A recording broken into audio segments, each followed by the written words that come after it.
calcium scoring can. What do you do? Hi, here. I'm on location with an actual radiologist. What are you saying about the CAC thing? Hi.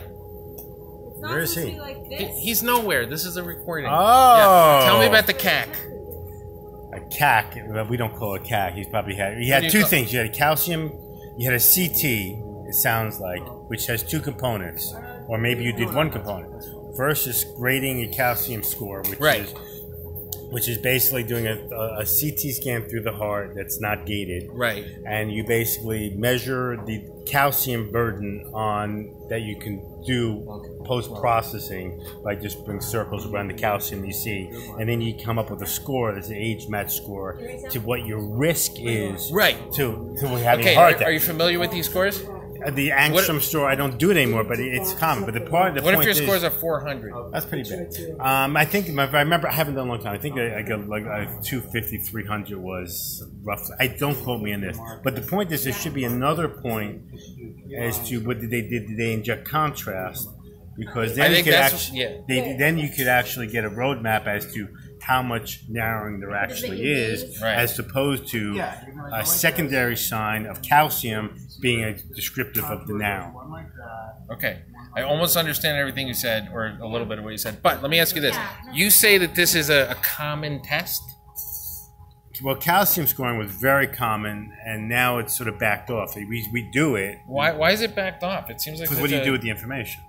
Well, the question is, you determine if you're screwed. Well, there might be. Well, the thing is, it depends on what you rely. If you have many tests in your hand, that might not be the most accurate in determining how screwed you or unscrewed you are. Right. So you need more testing. I mean, at least it shows you. Basically, it's what you say. It's almost like a screening test. Right. It's also the problem is if those people who don't develop calcified narrowing of their arteries, they just have what we call soft plaque. Right. And then your calcium score is normal, and you're fucked. Right. As opposed to some people who have lead vessels and they don't really develop significant narrowing, but we call them lead vessels with the calcium. They're all calcified, but they're not necessarily significantly narrow. Okay. And then the other question is, it's almost too much information. It's like, okay, so I have narrowing. What's the big deal? I'm dealing with it because your body will compensate. But really, the issue is there any irregularity of the narrowing? Which what happens is either like if you have irregularity, or if you think about all the rusty pipe, it becomes a nidus for like your platelets, which are the things to help you develop blood clots. Yeah. They become a little nidus for them to develop little blood clots, and they shoot off, or it becomes irregular and a little bit of the plaque where the calcification shoots off. Right. And that's when you get like these micro heart attacks. That's bad. Okay. The problem is it's one piece of information that what do you do with?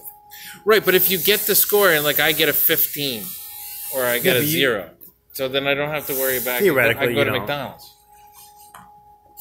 If you have calcified plaque, if you don't have calcified plaque, it's like if you have a positive score, what do you do with it? That's more of like 15. Yeah, you might be in the bed. You're probably pretty safe that you don't have much vascular disease. I can tell you yours is not 15. Why do you say that? Because it's 15. You went to college. Well, it's true, but I have a buddy who's like fat as hell and eats worse than us on our worst day, and he has a 15. Okay, so he had a calcium score. And then I got this friend who's basically just eats ice cream all the time, and he's got 400. It's mostly genetic. A lot of it's genetics too. Right. Yeah. And I don't have the genetics. No, you don't. Your parents are pretty healthy as well. Hey, I'm here at we're making mobiles. We're at a mobile workshop. Anyway, I thought that would be interesting. Thank you very much. This is Dr. Michael Spiro. Keep the light on for me, please. Okay, bye-bye.